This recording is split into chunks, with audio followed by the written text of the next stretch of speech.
பாகம் 221. திடீரென்று டின்னருக்கு போகிறோம் என்று சொல்லி சூர்யா அவந்திகாவின் கையை பிடித்து முன்னே செல்ல, இதை எதிர்பார்த்திடாத அவந்திகா சட்டென தன் கைகளை சூர்யாவிடமிருந்து விடுவித்துக் கொண்டவள், சுகி, இன்னைக்கு நம்ம டின்னருக்கு போக முடியாது, எனக்கு முக்கியமான வேலை இருக்கு என்றாள். இது அவந்திகா சூர்யாவை அவாய்ட் செய்வதற்காக சொல்லவில்லை. உண்மையாகவே அவந்திகா இன்று மாலை லிசாவை சந்திக்க வேண்டியிருந்தது. முதலில் லிசா ஒரு ஹோட்டலுக்கு வருவதாக சந்தோஷ் சொல்லி இருக்க, அவந்திகா லிசாவின் மேனேஜருக்கு கால் செய்து கேட்டபோது அன்று மாலை 6 மணிக்கு கிளிட்டர் பாரில் லிசாவை வந்து சந்திக்குமாறு சொன்னான். அதனால்தான் அவள் சூர்யாவோடு டின்னருக்கு வர முடியாது என்றாள். ஆனால் இதை கேட்டதும் சூர்யாவின் முகம் வாடி போனது. தியா, எனக்கு புரியவே இல்ல, என்னை ஏன் நீ அவாய்ட் பண்ற? எப்பவும் என்கிட்ட சரியா முகம் கொடுத்து கூட பேச மாட்ற. இந்த 8 வருஷமா உனக்கு தேவையானப்ப நான் உன் கூட இல்லன்னு உனக்கு கோபமா என்றான் பாவமாக. அவன் அப்படி கேட்டதும் அவந்திகாவிற்கே குற்ற உணர்வாகி போனது. இத்தனை ஆண்டுகளாக சூர்யாவா அவந்திகாவை பார்க்காமல் இருந்தான். அவந்திகாதானே தன்னை சார்ந்த அனைவரிடமும் இருந்து மறைந்திருந்தாள். அதனால்தானே சூர்யா எவ்வளவு தேடியும் அவனால் அவந்திகாவை கண்டுபிடிக்க முடியவில்லை. சுகி, நீ நினைக்கிற மாதிரியெல்லாம் இல்ல. நீ என்னோட ஃப்ரெண்டு, எப்பவும் யாராலும் ரீப்ளேஸ் பண்ண முடியாத ஃப்ரெண்டு. நீ இன்னொன்னையும் தெளிவா புரிஞ்சுக்கணும். நமக்குள்ள இருக்கிறது வெறும் ஃப்ரெண்ட்ஷிப் மட்டும்தான். எப்பவும் உன்னை என்னால ஃப்ரெண்டா மட்டும்தான் பார்க்க முடியும். உனக்கு புரியும்னு நினைக்கிறேன் என்றாள் பொறுமையாக. ஆனால் அந்த மரமண்டை சூர்யாவிற்கு அவந்திகா சொன்னதெல்லாம் புரிந்ததாகவே தெரியவில்லை. அதெல்லாம் ஓகே தியா, நீ ஏன் என் கூட டின்னருக்கு வரமாட்ற?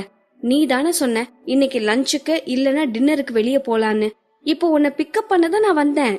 அப்போதுதான் நாளை வெளியே செல்லலாம் என்று நேற்று ஹோட்டலில் தான் சூர்யாவிடம் சொன்னது அவந்திகாவிற்கு ஞாபகம் வந்தது.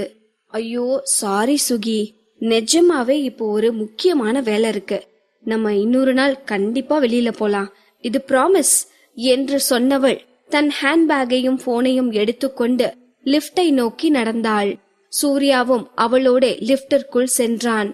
வெளியே வந்ததும் அவந்திகாவின் பின்னாலேயே வந்த சூர்யா, தியா நானும் என்று ஏதோ சொல்ல வர, அதற்குள் திரும்பி அவனை முறைத்து பார்த்த அவந்திகா, சுகி, எனக்கு இது சுத்தமா பிடிக்காதுன்னு உனக்கு ஞாபகம் இருக்கா என்று தன் புருவம் உயர்த்தி கேட்டாள். ஞாபகம் இருக்கு. யாராச்சும் உன்னை ஃபாலோ பண்ணிட்டு வந்தாங்கன்னா உனக்கு அவங்கள சுத்தமா பிடிக்காது என்று வருத்தம் நிறைந்த குரலில் சொன்னான். வெரி குட், இனி என்ன ஃபாலோ பண்ணாத. ரொம்ப முக்கியமான ஒரு அபிஷியல் மீட்டிங் இருக்கு, அதுக்கு தான் போறேன். சோ என்ன டிஸ்டர்ப் பண்ணி கோபப்படுத்தாத என்று சொன்னவள் சூர்யாவின் பதிலுக்கு கூட காத்திருக்காமல் வேகமாக ரோட்டிற்கு சென்று அங்கிருந்த ஒரு கேபில் ஏறி சென்று விட்டாள். பாவம் சூர்யாதான் தன்னந்தனியாக நடு ரோட்டில் நின்று அவந்திகா போவதையே பார்த்து கொண்டிருந்தான். அவனுக்கு மொத்தமாக நொறுங்கி போனது போல் இருந்தது. கைகளை இறுக மூடி தன் ஏமாற்றத்தை குறைத்து கொள்ள முயன்று கொண்டிருந்தான். தியா, ஏண்டி இப்படி பண்ற? உன்னால எப்படி என்கிட்ட இவ்ளோ மோசமா நடந்துக்க முடியுது? உனக்காக தான் தியா இத்தனை வருஷம் காத்துட்டு இருந்தேன். இனி எப்பவும் உன்னை விட்டு போக மாட்டேன் என்று நினைத்து கொண்டான். இத்தனை ஆண்டுகளாக யாரை தேடி அலைந்து கொண்டிருந்தானோ, யாருக்காக தன் வாழ்வையே அர்ப்பணிக்க தயாராக இருக்கிறானோ, அவள் தன் கண் முன்னால் இருந்தும் அவளிடம் தன் காதலை சொல்ல முடியாமல் நிராகரிக்கப்படுவது பெரும் வேதனை. இங்கே கேபில் சென்று கொண்டிருந்த அவந்திகாவோ ஆழமாக மூச்சை இழுத்து விட்டு கொண்டாள். அவளுக்கு இப்போதே தன் கடந்த கால நினைவுகளை எல்லாம் அழித்து விட வேண்டும் போல் இருந்தது. சுகி, எதுக்காக நீ இப்ப வந்த? உங்க கண்ல எல்லாம் படாம மறைஞ்சு வாழணும்னு தானே இத்தனை கஷ்டத்தை தாங்கிட்டு இருந்தேன். என்ன ஆனாலும் சரி, திரும்ப நீங்க யாரும் எனக்கு வேணாம், அந்த உலகம் எனக்கு வேணாம் என்று நினைத்து கொண்டவள் கண்ணாடி வழியே வெளியே தெரியும் உலகத்தை பார்த்து தன் மனதை மாற்ற முயன்றாள். 6 மணிக்குத்தான் லிசா அவளை பார்க்க வர சொல்லி இருந்தாள். அவந்திகா 10 நிமிடம் முன்பாகவே கிளிட்டர் பாருக்கு வந்து சேர்ந்திருந்தாள். எப்போதும் செல்ல வேண்டிய நேரத்திற்கு முன்னே செல்வதுதான் நல்லது என்பதை அவந்திகா ரிப்போர்ட்டர் ஆனதிலிருந்து நன்கு கற்றுக்கொண்டிருந்தாள். கிளிட்டர் பார் உயர்தட்டு மக்கள் வந்து செல்லக்கூடிய உயர்தரமான பார். அத்தோடு சென்னையில் இந்த பாருக்கு நல்ல பெயர் இருந்தது. இங்கே ஆண்கள் பெண்கள் என்று இரு பாலரும் சகஜமாக வருவார்கள் என்பதால் அவந்திகா தன்னுடைய பாதுகாப்பு குறித்த அச்சம் இல்லாமல் லிசா வரச் சொல்லியிருந்த அந்த பிரைவேட் ரூம் இருக்கும் இடம் தேடி சென்று கொண்டிருந்தாள். அவள் லிப்டில் இருந்து வெளியே வந்ததும் எதிர்பாராத விதமாக கரிய நிழல் போல் இருக்கும் உயரமான ஒரு மனிதன் மீது மோதி நின்றாள். பதறிப்போனவள் சட்டென்று 2 அடி பின்னோக்கி சென்றாள். பார்ப்பதற்கே ஏதோ பெரிய இடத்து பையன் போல் தெரிந்த அந்த மனிதன் கண்ணை பறிக்கும் அளவிற்கு சிவப்பு நிறத்தில் பிரிண்ட் செய்யப்பட்ட டி ஷர்ட்டை அணிந்திருந்தான். அந்த இடம் முழுவதும் மங்கலான வெளிச்சம் மட்டும்தான் இருந்ததால் அவந்திகாவால் அந்த மனிதனின் முகத்தை பார்க்க முடியவில்லை. ஆனால் அவந்திகாவிற்கு அவனை பார்ப்பதற்கு நன்கு தெரிந்த ஒருவன் போல் தோன்ற கொஞ்சம் முன்னே வந்து நிமிர்ந்து அவனை உற்று பார்த்தாள். ஹஹா, அப்போ வேணும்னுதான் வந்து இடிச்சியா? பார்க்க நல்லாத்தான் இருக்க. சரி, ஒரு நைட்டுக்கு எவ்வளவு சார்ஜ் என்று அந்த புதிய மனிதன் விழுங்கிவிடும் பார்வையோடு அவந்திகாவை பார்க்க அவள் பதறி போனாள். அவன் பேசும்போதே அவன் எவ்வளவு குடித்திருக்கிறான் என்பதை காட்டும் அளவிற்கு அவன் மீதிருந்து ஆல்கஹால் நெடியும் புகையிலை நெடியும் பலமாக வீசியது. ஸ்டெடியாக நிற்க முடியாமல் தள்ளாடிக் கொண்டிருந்தான். ஐ எம் சாரி என்று சொல்லிவிட்டு அவந்திகா அங்கிருந்து நகரப் போக அந்த மனிதனோ கையை நீட்டி வழியை மறித்து நின்றவன், ஓ இதுவும் நீங்க யூஸ் பண்ற ட்ரிக்கா என்று சொன்னவன் கண்களாலேயே அவந்திகாவை ஸ்கேன் செய்து கொண்டிருந்தான். அவந்திகா ஒரு நிமிடம் ஸ்தம்பித்து நிற்க அவந்திகாவின் முகத்தருகே குனிந்தவன், நீ நல்லா அழகாத்தான் இருக்க என்று சொல்லி அவள் முகத்தருகே கையை கொண்டு செல்லவும் அவந்திகா அவன் கையை தன் முகத்தில் படாமல் இருப்பதற்காக ஒரு புறமாக திரும்பினாள். பட் நான் இது மாதிரி சீப்பான ட்ரிக்குக்கெல்லாம் மயங்க மாட்டேன். எனக்கு தெரியும் உன்ன மாதிரி பொண்ணுங்கள்லாம் எப்படிப்பட்டவங்கன்னு என்று போதையிலேயே உளறிக் கொண்டிருந்தான். என்ன மனுஷன் இவன், வலுக்கட்டாயமா நம்ம போற வழிய மறிச்சு நிக்கிறது மட்டும் இல்லாம இவ்ளோ பேசுறான் என்று நினைத்தவள், ஹலோ மிஸ்டர், நீங்க ஒன்னும் ஒரி பண்ணிக்காதீங்க, எனக்கு இது மாதிரி திமிர் பிடிச்ச ஆளுங்களை சுத்தமா பிடிக்காது என்று சொல்லி அவன் கையை தட்டி விட்டு அந்த இடத்திலிருந்து வேகமாக சென்று விட்டாள். விரைவிலேயே லிசா இருக்கும் பிரைவேட் ரூமை தேடி கண்டுபிடித்தவள் ரூமிற்குள் செல்வதற்கு முன் ஒரு முறை மூச்சை நன்றாக இழுத்து விட்டு கொண்டாள். என்னதான் அவந்திகா மன்னிப்பு கேட்டாலும் லிசா இந்த விஷயத்தை எளிதில் விடுவாள் என்று அவந்திகாவிற்கு தோன்றவில்லை. சரி, ஒரு முயற்சி செய்து பார்ப்போமே என்றுதான் இவ்வளவு தூரம் வந்திருக்கிறாள். இது பார் என்பதாலும் அத்தோடு லிசா ஏதோ மீட்டிங்கில் இருப்பதாகவும் அவளது மேனேஜர் சொல்லி இருந்ததால் அந்த பிரைவேட் ரூமிற்குள் நிறைய பேர் இருப்பார்கள் என்று அவந்திகா நினைத்திருக்க, இவளை ஆச்சரியப்படுத்தும் விதமாக அந்த அறையில் லிசாவும் அவளது காதலன் மனோஜும் மட்டும்தான் இருந்தார்கள். இருவரும் அங்கிருந்த சோஃபாவில் அமர்ந்திருந்தார்கள். லிசாவின் கை மனோஜின் கையை சுற்றி பிடித்திருந்தது. அவந்திகா உள்ளே நுழைந்ததும் அவளின் ஒவ்வொரு அசைவையும் லிசா உன்னிப்பாக கவனித்தாள். மனோஜ் யாருக்காகவோ காத்திருப்பவன் போல கதவையே பார்த்து கொண்டிருந்தான். அவந்திகா உள்ளே வந்ததும் அவன் முகத்தில் வெளிப்படையாகவே ஏமாற்றம் தெரிந்தது. லிசா மேடம், நான் காசிப் நியூஸ் பேப்பர்ல ரிப்போர்ட்டரா இருக்கேன். இன்னைக்கு காலையில நடந்த விஷயத்துக்கு என்று அவந்திகா பேசிக்கொண்டிருக்கும் போதே, ஓ நீதான் அந்த ரிப்போர்ட்டரா? நீதான் என்ன கள்ளக்காதலின்னு எழுதியிருந்தியா என்று கோபமாக கேட்டாள் லிசா. தப்பு அவர்கள் மேல் இருக்கையில் அவந்திகாவிற்கு பொறுமையாக பேசுவதை தவிர வேறு எந்த வழியும் இருக்கவில்லை. சாரி மேடம், அது என்னோட தப்புதான். உங்க பேரை கெடுத்ததுக்காக நான் பப்ளிக்கா மன்னிப்பு கேட்டு நாளைக்கே ஒரு நியூஸ் ரிப்போர்ட் பண்ணிடுறேன் என்றாள் பொறுமையாக. இதை கேட்டதும் சட்டென்று எழுந்து அவள் முன் வந்த லிசா, எது மன்னிப்பா? உன்னோட மன்னிப்பை வச்சுட்டு நான் என்ன பண்றது? அப்படி எல்லாத்துக்கும் மன்னிப்பே போதும்னா நம்ம ஊர்ல இந்த போலீஸ் ஸ்டேஷன்லாம் எதுக்கு இருக்கு என்றாள் திமிராக. ஒரு நிமிடம் ஸ்தம்பித்து போன அவந்திகா லிசாவை கூர்மையாக பார்த்து, அப்ப உங்களுக்கு என்ன வேணும் என்றாள். அவளை பார்த்து கேலியாக சிரித்தவள், நீ என்ன பண்ற? மண்டி போட்டு என் கால்ல விழுந்து கெஞ்சு.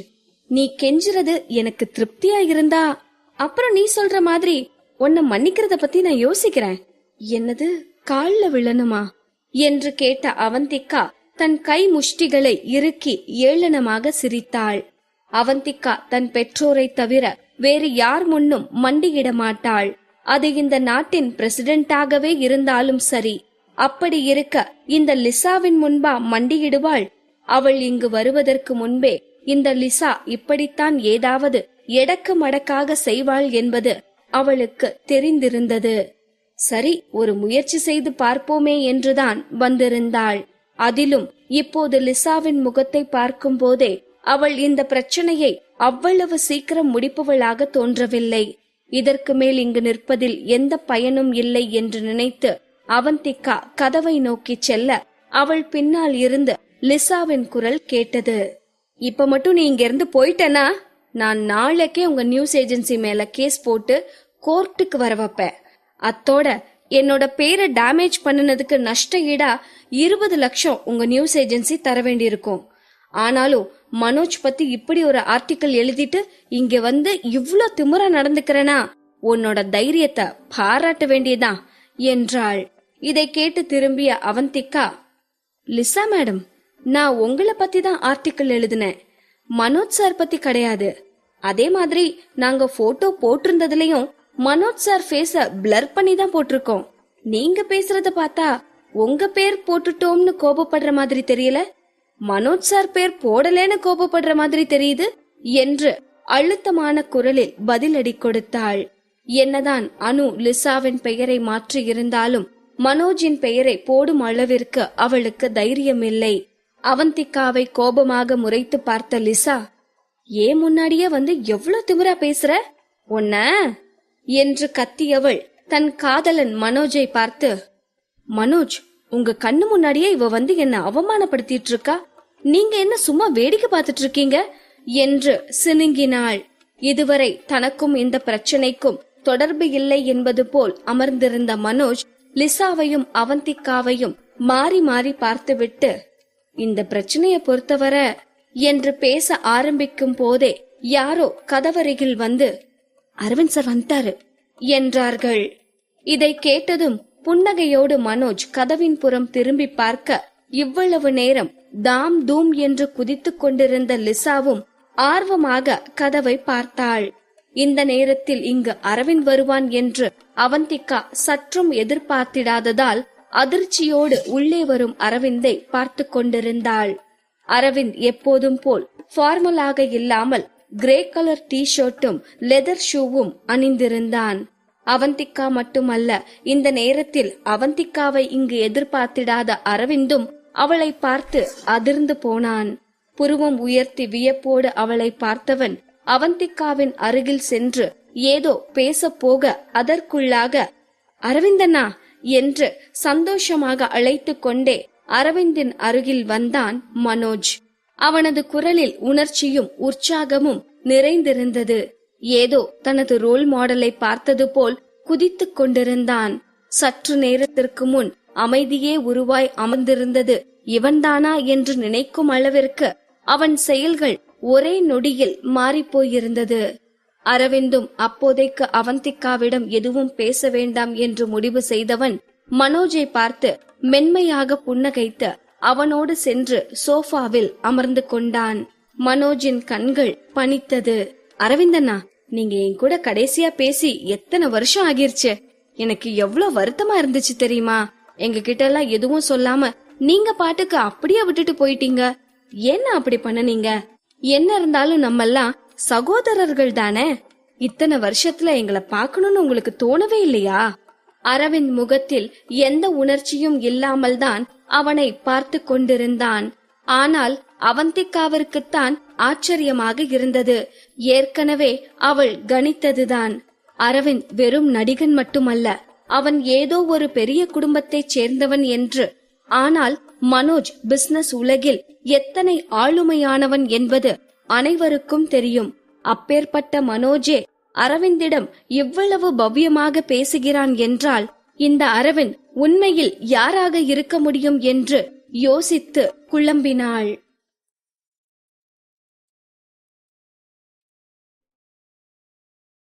பாகம் 222.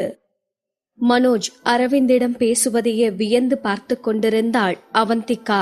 ஆனால் அரவிந்தோ பெரிதாக அலட்டிக் கொள்ளாமல், இப்ப எதுக்கு என்ன பார்க்கணும்னு சொன்ன என்று உணர்ச்சியற்ற வெறுமையான குரலில் கேட்டான். அரவிந்த் நடந்து கொள்வதை பார்த்தால் வேண்டா வெறுப்பாக அவன் இங்கு வந்தது போல் இருந்தது.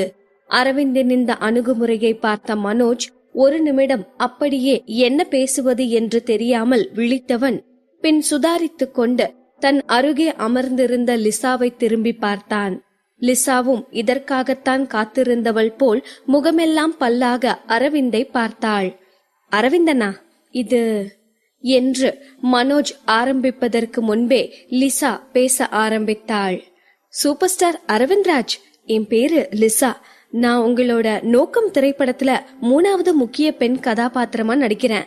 சீக்கிரமே உங்க கூட ஒன்னா வேலை செய்ய போறேன்னு நினைக்கையில எனக்கு ரொம்ப சந்தோஷமா இருக்கு. நான் நினைச்சே பார்க்கல உங்க கூட நடிப்பேன்னு. இது எனக்கு கிடைச்ச பெருமை. நான் உங்ககிட்ட இருந்து நிறைய கத்துக்க ஆசைப்படுறேன் என்று பூரிப்பாக பேசிக் கொண்டிருந்தவள் ஆவலோடு அவள் முன் கையை நீட்டினாள்.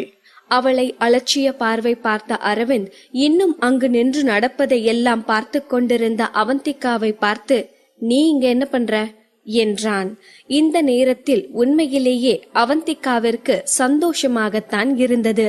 ஏனென்றால் ஆரம்பத்தில் லிசாவுடனான இந்த பிரச்சனை சுமூகமாக முடியும் என்று அவந்திகாவிற்கு சுத்தமாக நம்பிக்கையில்லை. ஆனால் அரவிந்த் இங்கு வருவான் என்று யாருக்கு தெரியும்? அரவிந்தை இங்கு பார்த்ததுமே இனி பிரச்சனை சரியாகிவிடும் என்று அவந்திகாவிற்கு நம்பிக்கை வந்துவிட்டது. அவந்திகா அரவிந்தின் கேள்விக்கு பதில் சொல்லாமல் ஏதோ சிந்தனையில் மூழ்கி இருக்க அதற்குள்ளாக லிசா முந்திக் கொண்டு அவந்திகாவை பற்றி பேச ஆரம்பித்தாள். அரவிந்த் சார், இந்த பொண்ணெல்லாம் நீங்க கேர் பண்ணாதீங்க. இவ அடுத்தவங்களை பத்தி இல்லாததையும் பொல்லாததையும் எழுதுற ஒரு கேவலமான ரிப்போர்ட்டர். நேத்து என்ன பத்தி வெளியான அந்த பொய்யான ஆர்டிக்கலை எழுதுனது இவதான். பண்றதையும் பண்ணிட்டு இப்போ என்கிட்ட மன்னிப்பு கேட்க வந்திருக்கா என்று சொல்லிவிட்டு அவந்திகாவை அலட்சியமாக பார்த்தவள், அரவிந்த் சார், நீங்க தான் சீனியர். உங்களுக்கு இது மாதிரி மோசமான ரிப்போர்ட்டர்ஸ கையாண்ட அனுபவம் இருக்கும். நீங்களே சொல்லுங்க, இவளை என்ன பண்ணலான்னு. இதை சொல்லும் போதே லிசாவின் முகத்தில் ஒரு வில்லத்தனமான புன்னகை இருந்தது. ஏனென்றால் சினிமா துறையில் இருக்கும் அனைவருக்கும் நன்றாக தெரியும் அரவிந்திற்கு இந்த பத்திரிகைக்காரர்களை சுத்தமாக பிடிக்காது என்று. அப்படி இருக்க இன்று அவந்திகா அரவிந்திடம் சிக்கி சின்ன பின்னமாக போகிறாள் என்று நினைத்து கொண்டிருந்தாள் லிசா. அது மட்டுமில்லாமல் தன் காதலன் மனோஜ் முன் தான் மனசாட்சி இல்லாதவளாக நடந்து கொள்ள முடியாது. இந்த நேரத்தில் அவந்திகாவை அவள் மோசமாக நடத்தினால் மனோஜிற்கு அவள் மேல் இருக்கும் மதிப்பு குறைந்துவிடும். இப்போது இந்த பிரச்சனையை அரவிந்திடம் விட்டுவிட்டதால் அவந்திகாவை தண்டித்தது போலவும் ஆகும், அதே சமயம் அவள் நேரடியாக தண்டிக்காதது போலவும் ஆகும்.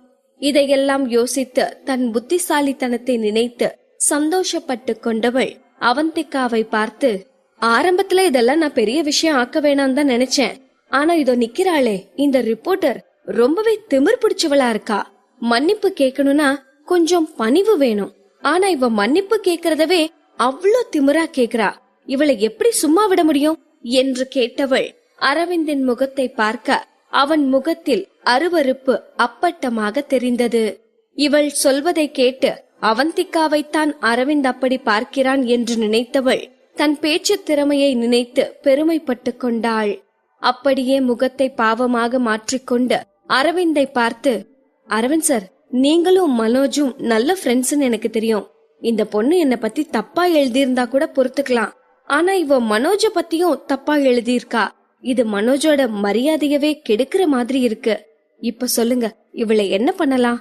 தன்னால் முடிந்தவரை அனைத்தையும் சொல்லிவிட்டு திருப்தியாக சோஃபாவில் சாய்ந்து அமர்ந்தவள் அடுத்து என்ன நடக்கிறது என்பதை ஆவலாக பார்த்து கொண்டிருந்தாள்.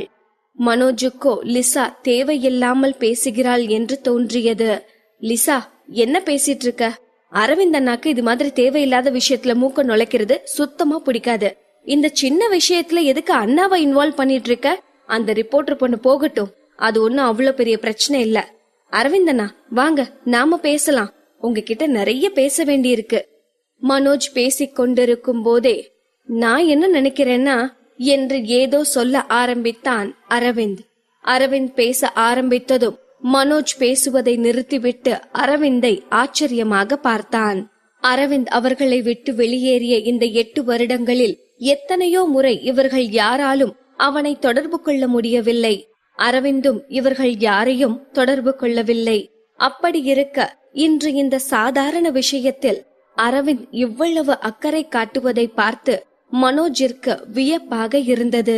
என்னதான் மனோஜ் வியப்படைந்தாலும் இந்த ரிப்போர்ட்டரை எப்படி தண்டிக்கலாம் என்று அரவிந்த் ஏதோ ஐடியா சொல்ல போகிறான் என்று நினைத்து அவனையே ஆர்வமாக பார்த்து கொண்டிருந்தான். ஆனால் அங்கு நடந்ததோ வேறு. நான் நினைக்கிறேன் அந்த ஆர்டிக்கல்ல இவ ஒன்னும் பொய்யா எழுதிரலையே. இதை கேட்டதும் மனோஜ், லிசா இருவருமே அதிர்ந்து போனார்கள். என்னது என்று மனோஜ் அதிர்ச்சியாக கேட்க கண்களை சுருக்கிய அரவிந்த் மனோஜை பார்த்து, உனக்கு கல்யாணம் ஆகிருச்சு தானே என்று கேட்டான். அரவிந்த் ஏன் திடீரென்று இப்படி கேட்கிறான் என்று புரியாமல் விழித்த மனோஜ், இது என்னன்னா கேள்வி, உங்களுக்கு தெரியாதா? எனக்கு எப்பவோ கல்யாணம் ஆயிருச்சு என்றான். இதோ இங்க இருக்காளே, இவ உன் லவர் தானே என்று அரவிந்த் கேட்கவும் மனோஜ் பதில் சொல்ல முடியாமல் வாயடைத்து போனான். மனோஜிற்கு இந்த சூழ்நிலை மிகவும் தவறான திசையில் போய்க் கொண்டிருப்பதாக தோன்றியது. அவன் எதுவும் பேசாமல் அமர்ந்திருக்க தன் முகத்தில் வலிய புன்னகையை வரவழைத்துக் கொண்ட லிசா, அரவிந்த் சார், எங்களுக்குள்ள என்ன உறவா இருந்தா என்ன, அது தனிப்பட்ட விஷயம். ஆனா இந்த ரிப்போர்ட்டர் அது எல்லாருக்கும் தெரியற மாதிரி என் பேரை போட்டு அசிங்கப்படுத்திட்டா. இதனால என்னோட மரியாதையே கெட்டு போயிருச்சு. என் ஃபேன்ஸ் எல்லாம் என்ன பத்தி என்ன நினைப்பாங்க? மத்தவங்களா இருந்தா இந்த பிரச்சனைய அவ்வளவு சாதாரணமா விட மாட்டாங்க. கோர்ட் கேஸ்னு பெரிய சிக்கலாக்கிருப்பாங்க. ஆனா நான் அப்படி இல்ல. இந்த ரிப்போர்ட்டர் என் கால்ல விழுந்து மன்னிப்பு கேட்டா நான் இத அப்படியே மன்னிச்சு விட்டுறேன். நான் சொல்றதுல ஏதாவது தப்பு இருக்கா? நீங்களே சொல்லுங்க அரவிந்த் சார். இதை கேட்டதும் அரவிந்தின் முகம் இருண்டது. என்னது, அவந்திகா இவ கால்ல விழணுமா? அவ கனவுல கூட இதெல்லாம் நடக்காது என்று கத்த நினைத்தவன் மனோஜோடு தனக்கிருக்கும் நட்பை நினைத்து எதுவும் சொல்லாமல் அமைதியாக இருந்தான். ஆனால் அரவிந்தின் முகமாற்றத்தை பார்த்து பயந்து போன மனோஜ், நம்ம இந்த பொண்ணை பத்தி பேச வேணாம், இவ சாதாரண ஒரு ரிப்போர்ட்டர். அரவிந்தண்ணா, நீங்க தனியாவா வந்தீங்க? ஏன் நீங்க அண்ணிய கூட்டிட்டு வரல? எப்படி நீங்க இப்படி பண்ணலாம்? உங்க கல்யாணத்துக்கு கூட நீங்க இங்க யாரையும் இன்வைட் பண்ணல. அதுக்கப்புறமும் எங்களுக்கு அண்ணிய இன்ட்ரோ கொடுக்கவே இல்ல. நாங்க எப்பதான் அண்ணிய பாக்குறது என்று செல்லமாக அரவிந்திடம் கோபித்துக் கொண்டான். எதையாவது சொல்லி இந்த டாபிக்கை மாற்ற வேண்டும் என்பதுதான் மனோஜின் எண்ணம். ஆனால் அவன் இப்படி சொன்னதும் அரவிந்தின் முகம் மேலும் இருண்டது. உனக்கு ஆல்ரெடி அவளை தெரியும் என்று கணீர் குரலில் சொன்னான். மனோஜிற்கு ஒன்றும் புரியவில்லை. தனக்கு தெரிஞ்ச பொண்ணு அரவிந்த் அண்ணாவோட மனைவியா? யாரா இருக்கும் என்று அவன் யோசித்துக் கொண்டிருக்க சோஃபாவில் இருந்து அவந்திகாவை நோக்கி எழுந்து சென்ற அரவிந்த் அவள் தோளில் கை போட்டு மெலிதாக சிரித்தவன், இப்ப நான் என் வைஃபா உங்களுக்கு இன்ட்ரோ கொடுக்கறேன் என்று சொன்னவன், மனோஜ், இவதான் என்னோட மனைவி அவந்திகா. பின் அவந்திகாவை பார்த்து, அவந்திகா, இவன் மனோஜ் என்று ஃபார்மலாக ஒரு இன்ட்ரோ கொடுத்து விட்டு அவந்திகாவோடு வந்து அந்த சோஃபாவில் அமர்ந்தான். அரவிந்த் இதை சொன்னதும் அந்த அறை ஊசி விழுந்தால் கேட்கும் அளவிற்கு நிசப்தமானது. மனோஜ், லிசா இருவரும் ஒரே நிமிடத்தில் திகைத்து போனார்கள். அவந்திகாவும் அரவிந்தும் ஒன்றாக சோஃபாவில் அமர்ந்திருப்பதை பார்த்த மனோஜ், இவங்க என்று ஏதோ சொல்ல ஆரம்பிக்க லிசாவோ, இதுக்கு வாய்ப்பே இல்ல என்று சத்தமாக சொன்னாள். இது எப்படி நடக்கும்? இவ்ளோ பெரிய சூப்பர் ஸ்டாரோட பொண்டாட்டி ஒரு சாதாரண ரிப்போர்ட்டரா? இருக்கவே இருக்காது. நான் தான் ஏதோ தப்பா கேட்டுட்டேன் என்று நினைத்தவள் தன் முன் அமர்ந்திருக்கும் அவந்திகாவையும் அரவிந்தையும் கண்கள் விரிய பார்த்தாள். எத்தனை முயன்றும் அவளால் நிதர்சனத்தை ஒத்துக்கொள்ள முடியவில்லை. ஆனால் அரவிந்தின் கை இன்னும் அவந்திகாவின் தோளில்தான் இருந்தது. லிசா இப்போதுதான் அவந்திகாவை கூர்ந்து கவனித்தாள். என்னதான் அவந்திகா ஒரு சாதாரண ரிப்போர்ட்டராக இருந்தாலும், அவள் உடுத்தியிருந்த ஆடைகள் எளிமையானதாக இருந்தாலும் அவள் அழகாக இருந்தாள்.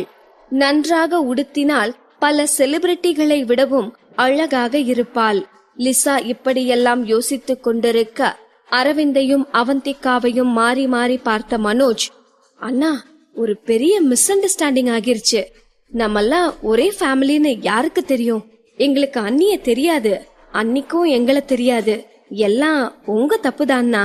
நீங்க முன்னவே அண்ணிய எங்களுக்கு இன்ட்ரோ கொடுத்திருக்கணும். நீ எதை தேடுகிறாயோ அது கண்முன்னேதான் இருக்கும்னு பொன்மொழி படிச்சிருக்கேன். இன்னைக்கு அது கரெக்ட்னு தெரிஞ்சு போச்சன்னி என்று சொல்லியவன் அவந்திகாவை பார்த்து நட்பாக புன்னகைத்தான்.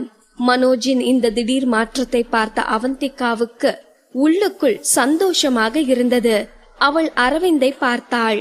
அவன் முகம் எப்போதும் போல் எந்த உணர்வையும் வெளிக்காட்டாமல் இருந்தது. அவந்திகாவிற்கு அரவிந்த் இங்கு வந்த போதே இந்த பிரச்சனை சுமூகமாக முடிந்துவிடும் என்று தெரியும். ஆனால் அரவிந்த் அவளை தன் மனைவி என்று அறிமுகப்படுத்துவான் என்று அவந்திகா நினைத்து கூட பார்க்கவில்லை. அவந்திகாவிற்கு அவ்வளவு மகிழ்ச்சியாக இருந்தது. இதே போல்தான் இன்று மதியம் சூர்யாவும் வந்து சரியான நேரத்தில் அவந்திகாவை காப்பாற்றினான். ஆனால் அப்போது அவந்திகாவிற்கு சந்தோஷமாக இல்லை. இவன் ஏன் இங்கு வந்தான், இவனால் என்ன பிரச்சனை வரப்போகிறதோ என்று சலிப்பாகத்தான் இருந்தது. ஆனால் இப்போது அவந்திகாவிற்குத்தான் ஏதோ உலகத்திலேயே மிகவும் பாதுகாப்பான கைகளில் இருப்பது போல் தோன்றியது. அவளது மகிழ்ச்சியை அவளால் வெளிக்காட்டாமல் இருக்க முடியவில்லை. அரவிந்தை பார்த்து கொண்டே காதலோடு புன்னகைத்தாள். இப்படி மனோஜ் ஒரே நிமிடத்தில் அந்தர்பல்டி அடித்த பிறகு லிசாவால் என்ன செய்ய முடியும்? பல்லை கடித்துக் கொண்டு வலிய சிரிப்பை வரவழைத்துக் கொண்டவள், ஆமாமா, இது எல்லாமே ஒரு மிஸ் அண்டர்ஸ்டாண்டிங் தான் என்றாள். அவளை பார்த்து புருவம் உயர்த்திய அரவிந்த், என்னது மிஸ் அண்டர்ஸ்டாண்டிங்கா? அப்போ இவன் உன்னோட லவ்வர் கிடையாதா என்று உண்மையாகவே தெரியாதவன் போல் கேட்டான் அரவிந்த். அரவிந்தின் இந்த கேள்விக்கு மனோஜால் பதில் சொல்ல முடியவில்லை. அவன் மௌனமாக தலையை குனிந்து கொண்டான். அப்போ இது எப்படி மிஸ் அண்டர்ஸ்டாண்டிங் ஆகும்? மனோஜ், நீ இன்னும் முக்கியமான விஷயத்த கையாள்றதுல பயந்தாங்கோலியாத்தான் இருக்க. நீ செஞ்ச செயலுக்கு பொறுப்பேத்துக்கிறதுக்கே உனக்கு பயமா இருக்கா என்றான். இதை கேட்டதும் மனோஜின் காதுகள் சிவந்தது. அண்ணா, உங்க வார்த்தையெல்லாம் எவ்வளவு ஹார்ஷா இருக்குன்னு உங்களுக்கே தெரியலையா? மனோஜ் கோபமாகத்தான் இருந்தான். ஆனால் அரவிந்திடம் பேசும்போது அமைதியாகவே பேசினான். மனோஜ், என்னோட வார்த்தையெல்லாம் ஹார்ஷா இல்ல, உன்னோட டேஸ்ட் தான் மோசமா இருக்கு என்றவன் சோஃபாவை விட்டு எழுந்தான். மனோஜ் எதுவும் பேசாமல் அமைதியாகவே அமர்ந்திருந்தான். பின் அவந்திகாவின் இடுப்பில் கை போட்டவன் அப்படியே கதவை நோக்கி சென்றான். லிசாவை ஒரு மரியாதைக்கு கூட திரும்பி பார்க்காதவன் மனோஜை மட்டும் பார்த்து, ஓகே மனோஜ், நம்ம இன்னொரு நாள் மீட் பண்ணலாம் என்று சொல்லிவிட்டு வெளியே சென்றான். அவர்கள் வெளியே வந்ததும், என் கண் முன்ன வந்துட்டு இருக்கிறது என்னோட உடன்பிறப்பு the great actor Arvind Rajan மட்டும் யாரும் சொல்லிராதீங்க என்று ஒரு நக்கலான குரல் கேட்டது. மிகவும் பரிச்சயமான இந்த குரலை கேட்டு இருவரும் குரல் வந்த திசையில் உற்று பார்க்க, அவந்திகா இங்கே வரும்போது லிப்டிற்கு அருகில் ஒரு கருப்பு டிஷர்ட் அணிந்த மனிதன் அவளிடம் பிரச்சனை செய்தானே, அவன்தான் நின்று கொண்டிருந்தான். ஆக இந்த மனுஷனுக்கு அரவிந்த தெரியுமா என்று நினைத்தவள் அரவிந்தை பார்க்க அவன் முகம் அமைதி இல்லாமலும் கொஞ்சம் டென்ஷனாகவும் இருப்பது போல் அவளுக்கு தெரிந்தது. அந்த காரிடோரில் இருந்த மங்கலான வெளிச்சத்தில் உற்று பார்த்தாள். அந்த மனிதன் இவர்களை நோக்கித்தான் வந்து கொண்டிருந்தான். ஏன் இவனை நான் அடிக்கடி பார்த்த மாதிரி இருக்கு, எனக்கு ரொம்பவும் பழக்கமான ஒருத்த மாதிரி தோணுது என்று நினைத்து குழம்பிக் கொண்டிருந்த அவந்திகா சட்டென ஏதோ புரிந்தது போல் திரும்பி அரவிந்தை பார்த்தாள். பின் அவர்களை நோக்கி வந்து கொண்டிருக்கும் அந்த மனிதனை பார்த்தாள். அவள் கண்கள் ஆச்சரியத்தில் அகலமாக விரிந்தன. பாகம் 223. அவர்களை நோக்கி வந்து கொண்டிருந்த அந்த மனிதனையும் அரவிந்தையும் மாறி மாறி பார்த்த அவந்திகாவிற்கு அப்போதுதான் ஏன் அவனை அடிக்கடி பார்த்து பழகியது போன்ற உணர்வு ஏற்பட்டது என்று புரிந்தது. அவனை பார்க்க கிட்டத்தட்ட அரவிந்த் போலவே இருந்தான். அவனது உயரம், எடை, நடை, நிறம் என்று அனைத்திலும் அரவிந்தை போலவே இருந்தான். இருவருக்கும் முகம் மட்டும்தான் வேறு வேறாக இருந்தது. அதுவும் தூரத்திலிருந்து பார்த்தால் அவனை அனைவரும் அரவிந்த் என்றுதான் நினைத்துக் கொள்வார்கள். அருகில் இருக்கும் போதுதான் அவன் அரவிந்த் இல்லை என்பதை கண்டுபிடிக்க முடியும். யாரா இவன்? அரவிந்தோட டூப் மாதிரியே இருக்கான். இவன மாதிரி இருக்கிறதாலதான் இவன மாதிரியே பைத்தியம் புடிச்ச குரங்காட்ட நடந்துகிட்டான். அரவிந்த் மட்டும் இல்ல, அரவிந்த் மாதிரி இருந்தா கூட தலகணம் புடிச்ச கேசாத்தான் இருக்கும் போல என்று அவந்திகா நினைத்து கொண்டிருக்கும் போதே அந்த புதிய மனிதன் இவர்களை நெருங்கி வந்திருந்தான். அரவிந்தை வெறுப்பாக பார்த்து கொண்டிருந்தவன் சட்டென அருகில் அவந்திகாவை பார்த்ததும் அப்படியே மகிழ்ச்சியாக மாறினான். எதிர்பாராத நேரம் அவந்திகாவின் கையை பிடித்து, அண்ணா, இந்த பொண்ணு இன்னைக்கு எனக்கு வேணும் என்றான் அதிகாரமாக. திடீரென்று அவன் கையை பிடித்ததும் அவந்திகா அதிர்ந்துதான் போனாள். ஆனால் அவளுக்கு பயம் இல்லை. அரவிந்த் அவள் அருகில் இருக்கும் போது யாராலும் அவளை எதுவும் செய்ய முடியாது என்ற அசைக்க முடியாத நம்பிக்கை அவளுக்கு இருந்தது. அவன் சொன்ன வார்த்தைகள்தான் அவந்திகாவை யோசிக்க வைத்தது. இவன் என்ன சொன்னா? அண்ணாவா? அப்போ இவன் அரவிந்தோட தம்பியா? இத்தனை நாளா இவன் எங்க இருந்தான்? ஏன் அரவிந்த் இப்படி ஒரு தம்பி இருக்கிறத என்கிட்ட சொல்லவே இல்ல என்று அவந்திகா யோசித்துக் கொண்டிருக்க அரவிந்த் அந்த புதிய மனிதனை முகச்சுளிப்போடு பார்த்து கொண்டிருந்தான். சரியாக அதே நேரம் ரூமை விட்டு வெளியே வந்த மனோஜ், ஹே அர்ஜுன், என்ன ஒரு கோஇன்சிடென்ஸ், நீ இங்க என்ன பண்ற என்று கேட்டுக்கொண்டே கேஷுவலாக அவந்திகாவை பிடித்திருந்த அவன் கையை விலக்கி விட்டான். மனோஜின் குரல் கேட்டதும் அவனை அலட்சியமாக பார்த்தவன், ஓ மனோஜா, ஏதோ இவன் சினிமால நடிச்சு கொஞ்சம் ஃபேமஸ் ஆனதும் நீ இவன் கூட போய் ஒட்டிக்கிட்டியா? இவன் கூட இருக்கிறதால உனக்கு என்ன கிடைக்க போகுது? ஒன்னும் கிடைக்காது, சிம்பிளி வேஸ்ட் என்று அவன் குரலில் அத்தனை வெறுப்பு தெரிந்தது. மனோஜ் பதற்றமாக அரவிந்தின் முகத்தை பார்க்க அவன் முகம் எந்த சலனமும் இல்லாமல் இருந்தது. அவந்திகாவை மட்டும் அவன் பின்னால் நிற்க வைத்து அரவிந்த் முன்னால் வந்திருந்தான். மற்றபடி அவன் கோபம் கொண்டதற்கான எந்த அறிகுறியும் தெரியாததால் நிம்மதி பெருமூச்சு விட்ட மனோஜ், அர்ஜுன், என் கூட வா, உனக்கு ரொம்ப இன்ட்ரெஸ்டிங்கான ஒரு விஷயம் காட்டுறேன் என்றான். அவன் சொல்வதை கொஞ்சம் கூட காதில் வாங்கி கொள்ளாமல் சிரித்த அந்த மனிதன், மனோஜ், நீ முன்னெல்லாம் எங்க அண்ணனோட வாலு மாதிரி சுத்திட்டு இருப்ப, இப்பவும் கொஞ்சம் கூட மாறாம அதே மாதிரிதான் இருக்க. ஆமா, அப்படி என்ன எனக்கு நீ இன்ட்ரெஸ்டிங்கா வச்சிருக்க? இதோ என் முன்னாடி நிக்கிறானே, இவனே எனக்கு ரொம்ப பெரிய இன்ட்ரெஸ்டிங் தான். எங்க அண்ணனை நான் கடைசியா பார்த்து எத்தனை வருஷம் இருக்கும்?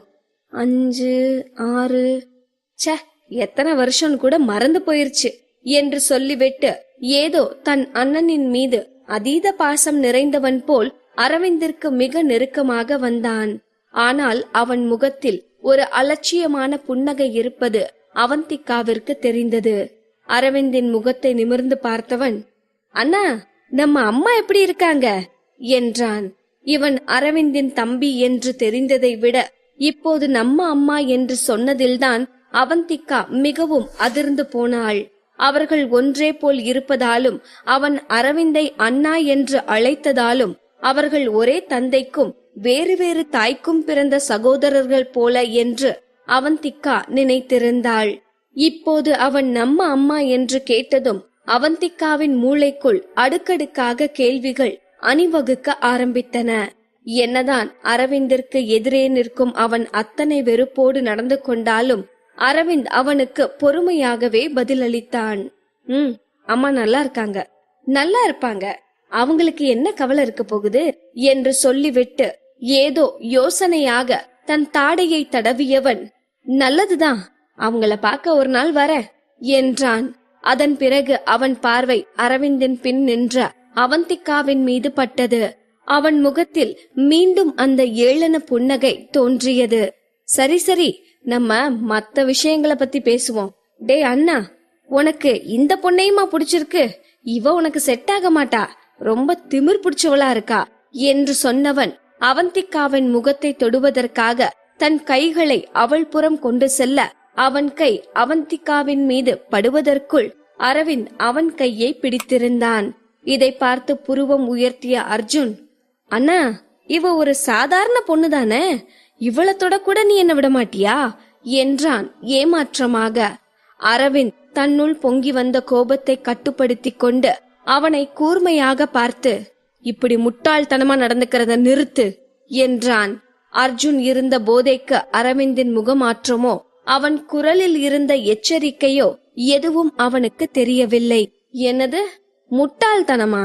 அண்ணா, ஒரு பொண்ண புடிச்சிருக்கிறது எப்படி முட்டாள்தனம் ஆகும்? அது ஏன் உனக்கு மட்டும்தான் அவளை பிடிக்கணுமா, எனக்கு பிடிக்க கூடாதா? இது என்ன முட்டாள்தனமான ஒரு லாஜிக்? அவன் போதையில் உளறிக் கொண்டிருக்கிறான் என்று தெரிந்ததால் அரவிந்த் அவனிடம் பதிலுக்கு பதில் பேசாமல் அமைதியாக இருந்தான். தொண்டையை செருமிக் கொண்ட அர்ஜுன், அண்ணா, இப்ப நீ இந்த பொண்ணை எனக்கு கொடுக்க முடியுமா முடியாதா என்றான் அழுத்தமான குரலில். அவன் மீண்டும் அவந்திகாவை பிடிக்க வர இதுவரை அரவிந்த் கட்டி காத்த பொறுமையெல்லாம் காணாமல் போனது. அர்ஜுன் என்று அலறினான்.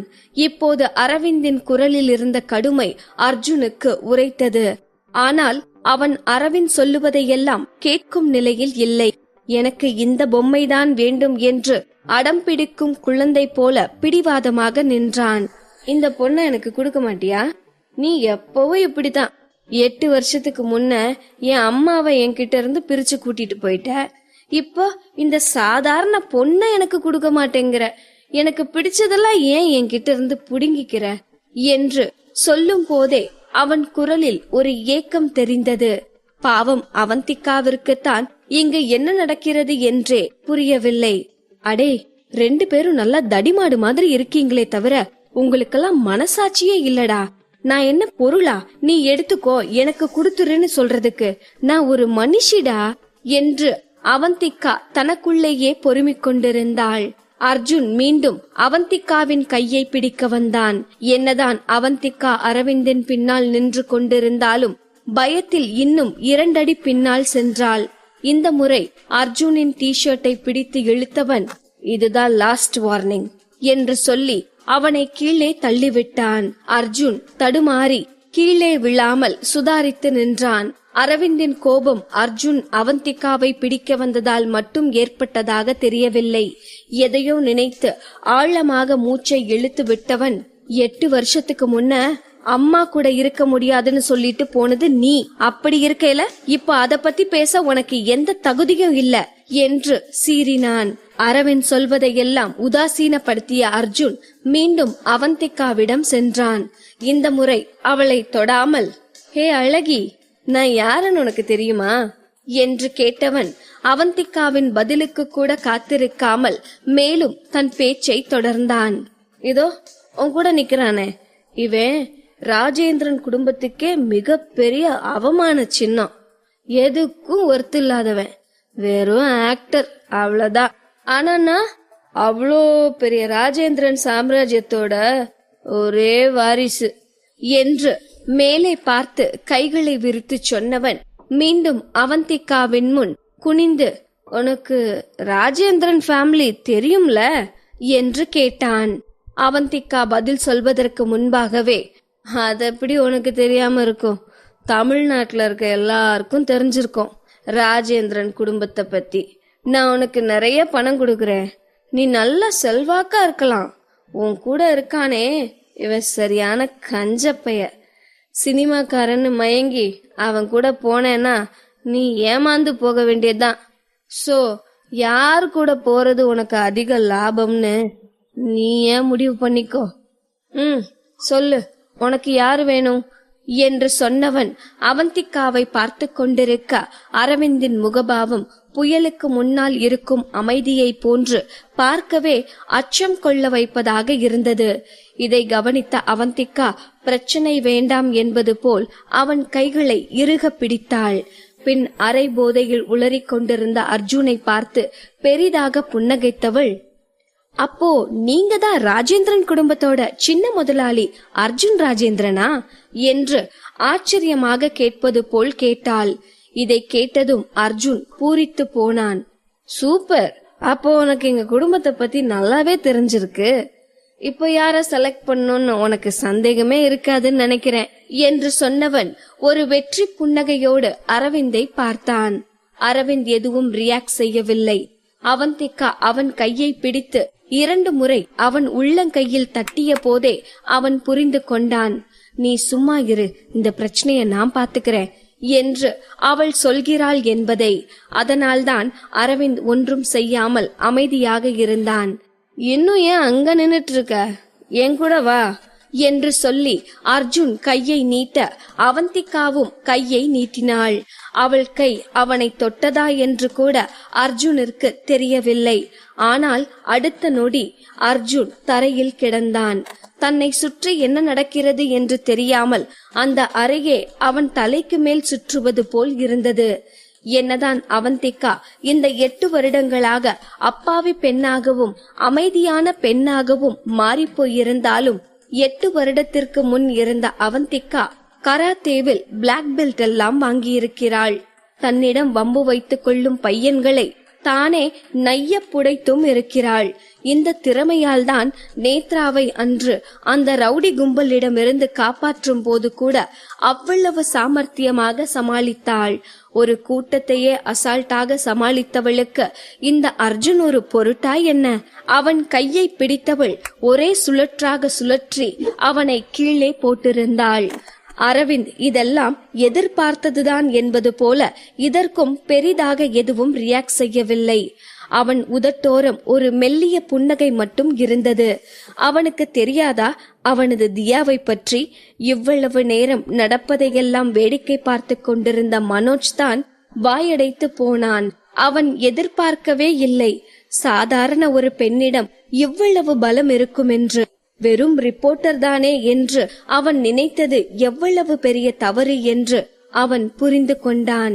எப்படியோ சுதாரித்துக் கொண்டு அர்ஜுன் எழுந்து நிற்க, அர்ஜுன், நம்ம சந்திப்பிலேயே நான் உனக்கு பாடம் சொல்லி கொடுக்க வேண்டியதா போயிருச்சு.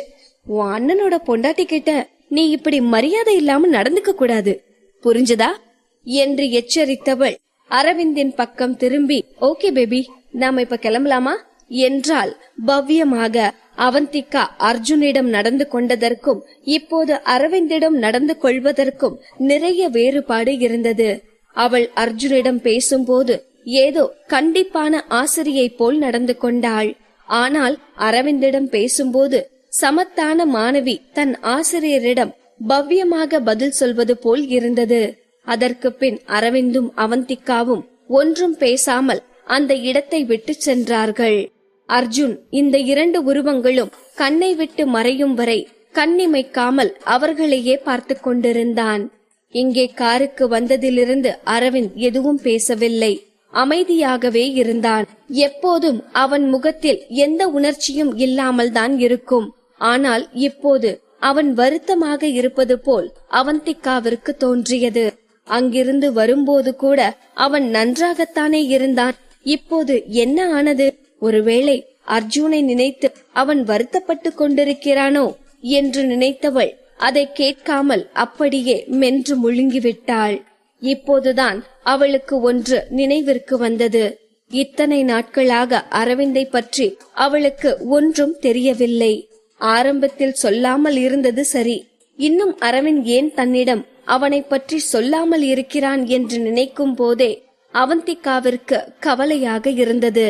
இந்த காதல் மிகவும் எளிமையானது. அதற்கு காசு பணத்தை விட அன்பும் பாசமும் தான் பெரிது.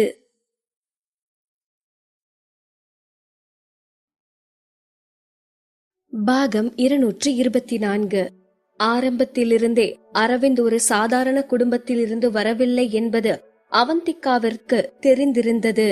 ஆனால் அவன் ராஜேந்திரன் குடும்பத்தின் வாரிசாக இருப்பான் என்று அவந்திகா நினைத்திருக்கவில்லை.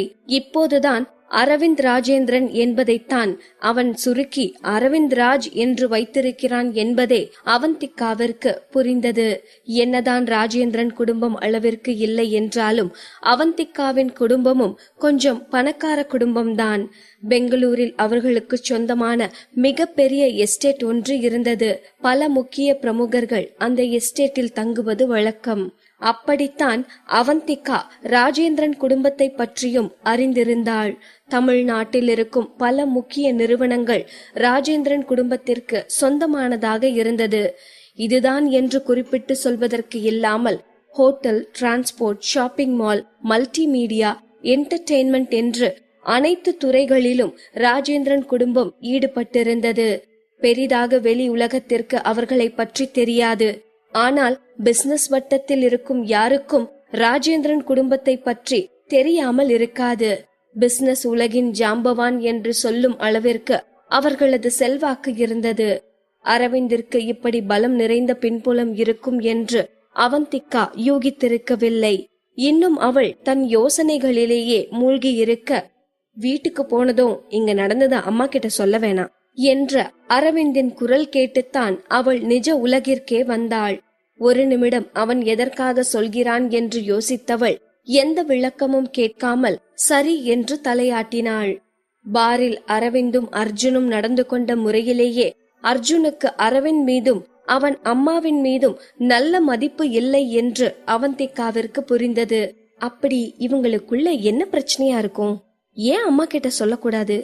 சரி, என்னவா இருந்தா என்ன, ஏற்கனவே அரவிந்த் ரொம்ப மூட் அவுட்ல இருக்கான், இன்னும் அம்மாவையும் எதுக்கு மூட் அவுட் ஆக்கணும் என்று அவனையே பார்த்து கொண்டிருந்தாள். ஆனால் அரவிந்த் எதுவும் பேசுவதாக தெரியவில்லை. அரவிந்த் ஒரு நாளும் அவந்திகாவின் கடந்த கால வாழ்க்கை பற்றி கேட்டு அவளை சங்கடப்படுத்தியது இல்லை. அதனால் அவந்திகாவும் எதுவும் கேட்காமல் அமைதியாக இருக்க முடிவெடுத்தாள்.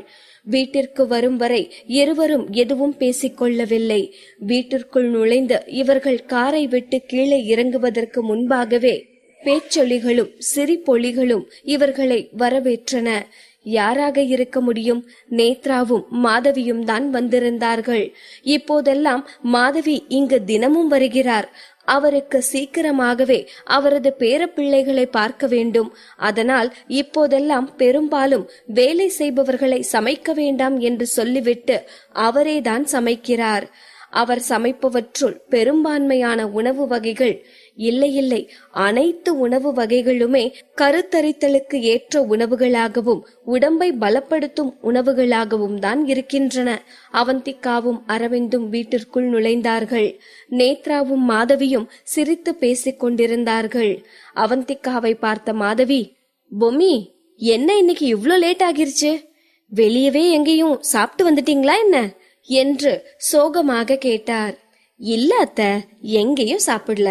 வீட்டுக்குள்ள நுழைஞ்சதும் உங்க சமையல் வாசம் மூக்குக்குள்ள போய் தூங்கிட்டு இருந்த என் வயித்த தட்டி எழுப்பிருச்சு. இப்ப பாருங்க, என் வயிறு சாப்பாடு போட சொல்லி கத்திட்டு இருக்கு என்று சொன்னவள் பாவமாக முகத்தை வைத்துக்கொண்டு தன் வயிற்றை தடவவும் மாதவிக்கு சிரிப்பு வந்து விட்டது.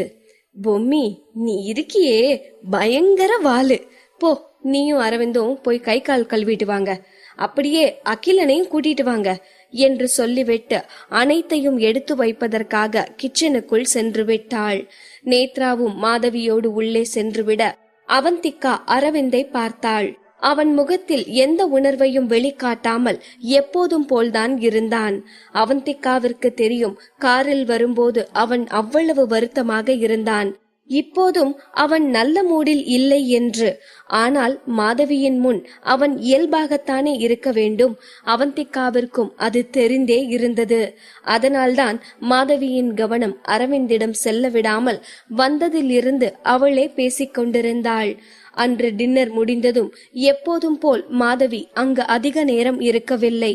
உடனேயே கிளம்பி சென்று விட்டார். அரவிந்த் முன்னே சென்றுவிட அகிலனோடு சிறிது நேரம் பேசிக் கொண்டிருந்தாள் அவந்திகா. முன்பு அகிலன் ஹாஸ்பிட்டலில் இருக்கும் போது கூட அவன் அவளுக்கு நெருக்கமாக இருப்பதாக தோன்றும். இப்போது அவன் அவளோடு அவள் வீட்டில்தான் இருக்கிறான். ஆனாலும் அவனை விட்டு தான் நீண்ட தொலைவில் இருப்பது போலவே அவளுக்கு தோன்றுகிறது. இன்று கூட அகிலனோடு நீண்ட நேரம் பேச வேண்டும் என்றுதான் நினைத்திருந்தாள். ஆனால் அரவிந்த் சோகமாக இருந்தது அவள் நினைவிற்கு வரவும் அகிலனுக்கு குட் நைட் சொல்லிவிட்டு மாஸ்டர் பெட்ரூமிற்குள் சென்றாள். என்றும் இல்லாத அதிசயமாக அரவிந்த் ஜன்னல் அருகே நின்று கொண்டு வெளியே வானத்தை பார்த்து கொண்டிருந்தான். சத்தம் வராமல் கதவை சாத்திய அவந்திகா பூனைக்குட்டி போல் நடந்து சென்று தன் கைகளை அரவிந்தின் இடுப்பை சுற்றி போட்டு பின்புறமிருந்து அவனை இறுக்கி அணைத்து கொண்டாள். நேற்று அவன் அவந்திகாவிற்கு கொடுத்த ட்ரீட்மெண்டை தான் இன்று அவனுக்கு திருப்பி செய்கிறாள். ஆனால் அவன் ஒன்றும் அவந்திகா கிடையாதே அமைதியாக இருப்பதற்கு. தன் மீது அவள் ஸ்பரிசம் பட்டதும் வேகமாக அவள் கைகளை விலக்கி அவளை தள்ளிவிட்டான். மலமாடு கட்டித்தானே புடிச்சேன், என்னமோ இவனை கொலை பண்ண வந்த மாதிரி இவ்ளோ சீனை போடுறான், இருடா பேசிக்கிறேன் என்று நினைத்தவள் அவன் தள்ளிய வேகத்தில் மீண்டும் அவனை இறுக்கி அணைத்தாள். இந்த முறை தன் முகத்தையும் அவன் முதுகோடு சாய்த்து வைத்து சுவரில் ஒட்டிய பல்லி போல் அவன் முதுகில் ஒட்டிக்கொண்டாள். என்னதான் அரவிந்த் திமிரினாலும் சில நிமிடங்களுக்கு மேல் அப்படியே அமைதியாகிவிட்டான். இப்போது அவனது பெரிய கைகளால் தன் இடுப்பை கட்டி கொண்டிருக்கும் அவளது சிறிய கைகளை ஆதரவாக பற்றி கொண்டான். அந்த அறை நிசப்தமாக இருந்தது. அரவிந்தே பேச்சை ஆரம்பிக்கட்டும் என்று அவந்திகா அமைதியாக இருந்தாள். இன்னும் அவன் முதுகில் தலை சாய்த்து அப்படியேதான் நின்று கொண்டிருக்கிறாள். நீண்ட அமைதிக்கு பின் அரவிந்த் பேச ஆரம்பித்தான். எங்க அம்மாவுக்கும் அப்பாவுக்கும் டைவர்ஸ் ஆனப்போ நான் என் அம்மா கூட வந்துட்டேன். அவன் அவர் கூடவே இருந்துட்டான். அவந்திகாவிற்கு புரிந்தது. அவன் அவரு என்று தன் அப்பாவைத்தான் சொல்கிறான் என்று. அப்பா என்று கூட சொல்ல பிடிக்காத அளவிற்கு அவர் மீது அரவிந்த் வெறுப்பாக இருக்கிறான் என்பதை அவந்திகாவால் புரிந்து கொள்ள முடிந்தது. அரவிந்த், அவன் பேசினதை நினைச்சு நீங்க ஒன்னும் ஃபீல் பண்ணாதீங்க. அவன் சின்ன பையன் தானே, என்ன மிஞ்சி மிஞ்சி போனா இப்போ அவனுக்கு 20 வயசு இருக்குமா?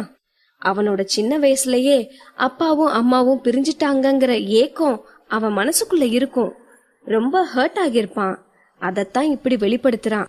அர்ஜுன் இன்னும் கொஞ்சம் வளர்ந்துட்டானா அவனுக்கே எல்லாம் புரிய வரும். அப்போ அம்மாவை அவன் புரிஞ்சுப்பான். அவந்திகா சொன்னதற்கு அரவிந்த் எந்த பதிலும் பேசவில்லை. என்று மட்டும் சொல்லி தலையாட்டினான். எப்போதும் அரவிந்த் இப்படி தன் உணர்ச்சிகளை வெளிக்காட்டுபவன் அல்ல. அதேபோல் யார் ஆறுதல் சொன்னாலும் அவனுக்கு பிடிக்காது. ஆனால் இன்று அவந்திகாவின் இந்த அணைப்பும் அவளது விடாப்பிடி தன்மையும் அவனை இழக்கியது. முதல் முறையாக ஒருவரது செயல் அவனுக்கு ஆறுதல் தருகிறது என்றால் அது அவந்திகாவின் செயலும் வார்த்தைகளும் தான். என்ன நினைத்தானோ தெரியவில்லை. சட்டென திரும்பியவன் தன் மார்போடு அவளை சேர்த்து அணைத்து அவள் நெற்றியில் அழுத்தமாக முத்தமிட்டான். அவன் உதட்டோரத்தில் மெல்லிய புன்னகை இருந்தது. அதை பார்த்ததும் தான் அவந்திகாவிற்கு திருப்தியாக இருந்தது. சிரித்து கொண்டே அவன் முத்தத்தை ஏற்றுக்கொண்டாள். ஓகேடி மாயாவி, நான் குளிச்சுட்டு வரேன் என்றான். அவனை நிமிர்ந்து பார்த்தவள், என்னது மாயாவியா என்று குழப்பமாக கேட்க, ஆமா மாயாவிதான், நீ ஒரு மாயக்காரி. ஏதோ மாயம் போட்டு நீ நினைக்கிற மாதிரி எல்லாம் என்ன மாத்தி வச்சிட்டு இருக்க. இப்ப கூட பாரு, கொஞ்ச நேரத்துல என் மூட சேஞ்ச் பண்ணிட்ட. மாயாவி, வந்து உன்னை கவனிச்சுக்கிறேன் என்று சொன்னவன் செல்லமாக அவந்திகாவின் மூக்கை பிடித்து ஆட்டிவிட்டு குளிக்கச் சென்றான். இந்த மரமண்டைக்கு இப்படியெல்லாம் கூட பேச தெரியுமா? என்னதான் இருந்தாலும் ரொமான்டிக் ஹீரோனா சும்மாவா என்று அவள் நினைத்து பூரித்து கொண்டிருக்க அவள் மனமும், ஆமா பெரிய பொடலங்காகி, ரொமான்டிக்கா பேச வேண்டிய வசனத்தவே ஏதோ மிலிட்ரியில பேசுற மாதிரி உருன்னு தான் பேசிட்டு போற. வந்து கவனிச்சுக்கிறேன்னு கொலை மிரட்டல் வேற விட்டுட்டு போயிருக்கான். இவெல்லாம் பெரிய ரொமான்டிக் ஹீரோவா என்று அரவிந்தை கழுவி ஊற்றி கொண்டிருந்தது. எது எப்படியோ, சிரித்து கொண்டு சொன்னால் என்ன, முறைத்து கொண்டு சொன்னால் என்ன, அரவிந்த் இப்படியெல்லாம் பேசியதே அவந்திகாவிற்கு சந்தோஷம்தான். அரவிந்த் குளித்து முடித்து வரும் வரை குஷியாக தன் போனில் கேம்ஸ் விளையாடி கொண்டிருந்தவள் அவன் குளித்து முடித்து வந்ததும் போனை லாக் செய்யாமல் அப்படியே பெட்டில் போட்டுவிட்டு குடுகுடுவென்று பாத்ரூமிற்குள் சென்று விட்டாள். அவந்திகா குளித்து முடித்து வரட்டும் என்று அவன் காத்திருந்த அந்த நேரம் அவந்திகாவின் போன் அலறியது. அவன் அருகிலேயே போன் இருக்கவும் தனிச்சையாக அவந்திகாவின் போனை எடுத்து பார்த்தான் அரவிந்த். அவந்திகாவின் நியூஸ் ஏஜென்சி வாட்ஸ்அப் குரூப்பில் இருந்துதான் மெசேஜ் வந்திருந்தது. சரி என்று அதை அங்கிருந்த டேபிளில் வைக்க போனவனின் கண்களில், அவந்திகா, இன்னைக்கு உன்னோட பாய் ஃப்ரெண்ட் வேற லெவல் என்ட்ரி, செம்ம ஹேண்ட்ஸமா இருந்தாரு என்ற மெசேஜ் படவும், என்னது பாய் ஃப்ரெண்டா? இன்னைக்கு மதியம் நான் ஆபீஸ்க்கு போயிருந்தப்போ பாத்தாங்களா? அப்படி இருந்தா அது இந்நேரம் நியூஸ் ஆகியிருக்கணுமே. ஒருவேளை ஃபேஸ சரியா பார்க்கலையோ என்று நினைத்தவன் வாட்ஸ்அப்பை ஓபன் செய்து அடுத்தடுத்த மெசேஜ்களை படிக்க ஆரம்பித்தான். அவந்திகா, அவர் சொன்னது உண்மைதான். நான் சூர்யாவை பத்தி ஃபுல்லா தேடி பார்த்துட்டேன். அவர் சொன்ன மாதிரி அவரு தேவன் குடும்பத்தோட ஒரே வாரிசுதான். நீ செம்ம லக்கிடி. இவ்ளோ பெரிய ஆளவே உன் பின்னால சுத்த வச்சிருக்க. ஆமா, எப்ப நீங்க 2 பேரும் கல்யாணம் பண்ணிக்க போறீங்க என்று ஒரு மெசேஜ் இருந்தது. இதற்கு அடுத்ததாக, அவந்திகா, அவர் சொன்ன மாதிரி அவருக்கு ஓகே சொல்லாம நீ சுத்த விட்டுட்டு இருக்கியா என்ன? இது மாதிரி பணக்கார பசங்கள்லாம் இவ்ளோ இறங்கி வர்றதே பெருசு. நீ ஓவர் சீன் போட்டுட்டு இருந்தேனா போடின்னு தூக்கி போட்டுட்டு போயிருவாங்க. அதுலயும் இவரு அழகா வேற இருக்காரு. உனக்கு வேணானா சொல்லிரு, நான் ட்ரை பண்றேன் என்று அத்தோடு 4-5 கண்ணடிக்கும் ஈமோஜிகளும் சேர்ந்து இருந்தது. இதையெல்லாம் பார்த்த அரவிந்தால் பொறுமையாக இருக்க முடியவில்லை. ஏதோ ரிப்ளை செய்தான். குளித்து முடித்து அவந்திகா அந்த ரூமிற்கு வந்தபோது அரவிந்த் சமத்தாக மெத்தையில் ஒரு ஓரமாக அமர்ந்திருந்தான். அவந்திகாவின் செல்போன் அவள் எங்கு வைத்து சென்றாலோ அங்கேயே இருந்தது. ஆனால் அவன் முகத்தை பார்த்ததும் ஏதோ சந்தேகமாக இருந்தது. என்னாச்சு இவனுக்கு? இவன் உட்கார்ந்திருக்கிற சைஸே சரியில்லையே. ஏதோ திருட்டு பூனை பாலை திருடி குடிச்சிட்டு கமுக்கமா உட்கார்ந்திருக்க மாதிரி உட்கார்ந்திருக்கானே. ஏதாச்சும் ஃப்ராடு வேலை பண்ணிருப்பானோ என்று யோசித்தவள் அரவிந்தை மீண்டும் உற்று பார்த்து விட்டு, அட என்ன அவந்திகா நீ, அவனை பாரு, எவ்வளவு பாவமா உட்கார்ந்திருக்கான். அவனை பார்த்தா ஃப்ராடு வேலை பார்த்த மாதிரியா தெரியுது. சேச்ச, அப்படிலாம் ஒன்னும் இருக்காது. அவன் சமத்து பையன், நீதான் ஓவரா கற்பனை பண்ணிக்கிற என்று தன்னைத்தானே கடிந்து கொண்டு ஹேர் டிரையர் எடுத்து தன் முடியை காய வைத்து விட்டு மெத்தையில் அரவிந்தின் அருகில் வந்து அமர்ந்தாள். திரும்பி அவந்திகாவை பார்த்தவன் மீண்டும் தன் போனை பார்க்க ஆரம்பித்தான். அவந்திகா குளித்து வந்ததிலிருந்தே அரவிந்த் இதைத்தான் செய்து கொண்டிருந்தான். அவந்திகாவை பார்ப்பது, அவள் திரும்பி இவனை பார்த்தால் போனை பார்க்க வேண்டியது.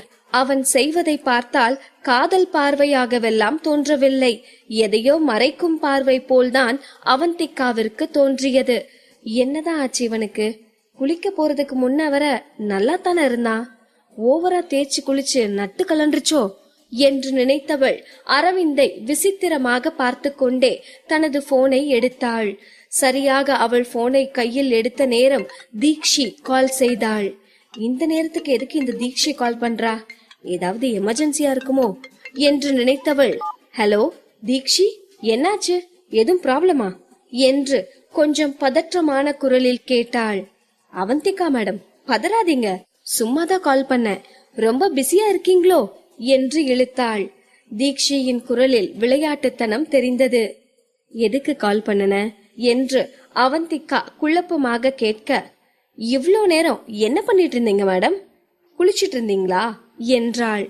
ஆமா தீக்ஷி, நிறைய டைம் கால் பண்ணினியா என்ன என்று அவந்திகா மீண்டும் பதற்றமாக, கூல் மேடம், நம்ம news agency WhatsApp group open பண்ணி பாருங்களேன், அத சொல்லத்தான் கால் பண்ணினேன் என்று சொல்லிவிட்டு தீக்ஷி போனை கட் செய்தாள்.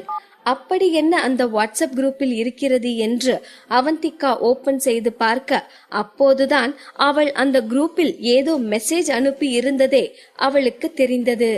அடக்கடவுளே, நான் எப்ப குரூப்ல மெசேஜ் அனுப்புறேன் என்று பதறிக்கொண்டே அந்த மெசேஜை படிக்க ஆரம்பித்தாள்.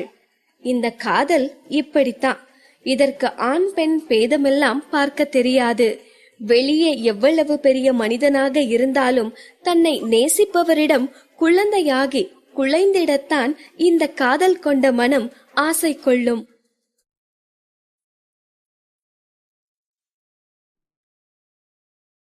பாகம் 225. தீக்ஷி கால் செய்து வாட்ஸ்அப் குரூப்பை பார்க்க சொல்ல அதில் தான் ஏதோ மெசேஜ் செய்திருப்பதை பார்த்து அதிர்ந்து போனாள் அவந்திகா. இத்தனை நேரம் அவள் குளித்துக் கொண்டுதானே இருந்தாள். அப்படி இருக்க யார் இவள் போனை எடுத்து மெசேஜ் செய்திருக்க முடியும் என்று யோசித்தவள், சரி அப்படி என்ன மெசேஜ் செய்திருக்கிறோம் என்று பார்த்தாள். என்னோட வைஃப் குளிச்சிட்டு இருக்கா என்று அனுப்பப்பட்டிருந்தது. இதை பார்த்தவளுக்கு இது அரவிந்தின் வேலைதான் என்பது புரிந்தது.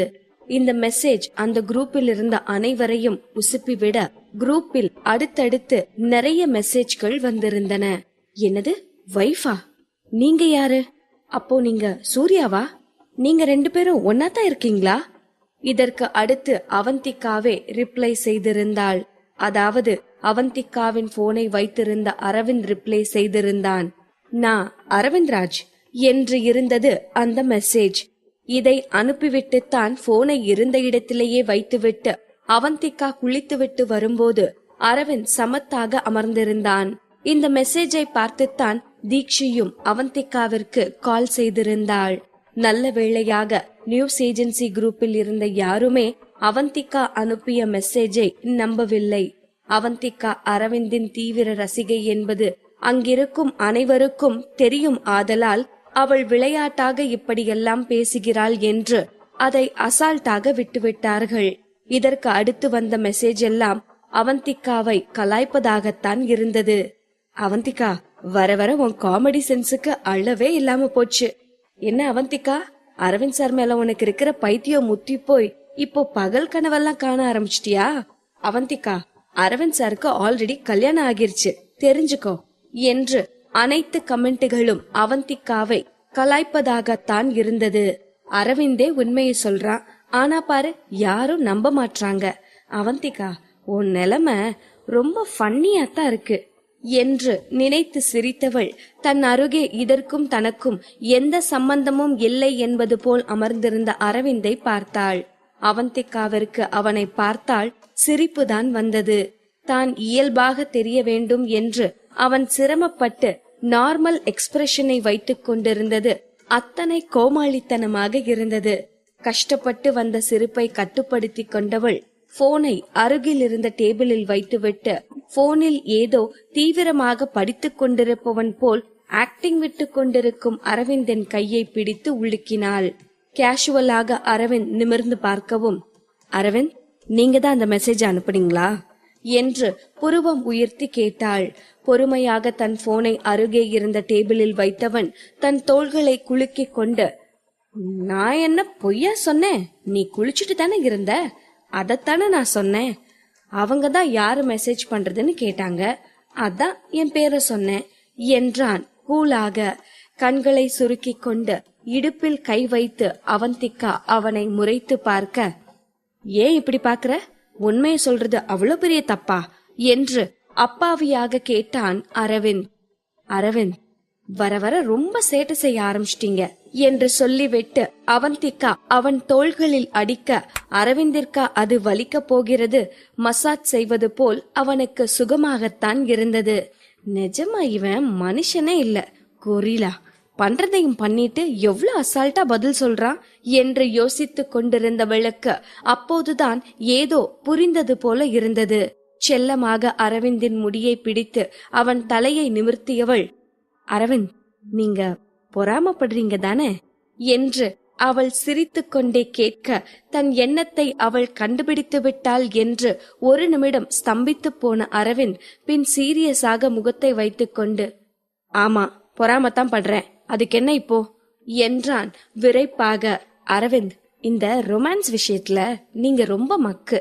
இதுக்கெல்லாம் போட்டி போட்டீங்கன்னா நீங்க கன்ஃபார்மா தோத்துதான் போவீங்க என்று சொல்லிவிட்டு அவன் முகத்தை பார்த்தவளுக்கு சிரிப்பு சிரிப்பாக வந்தது.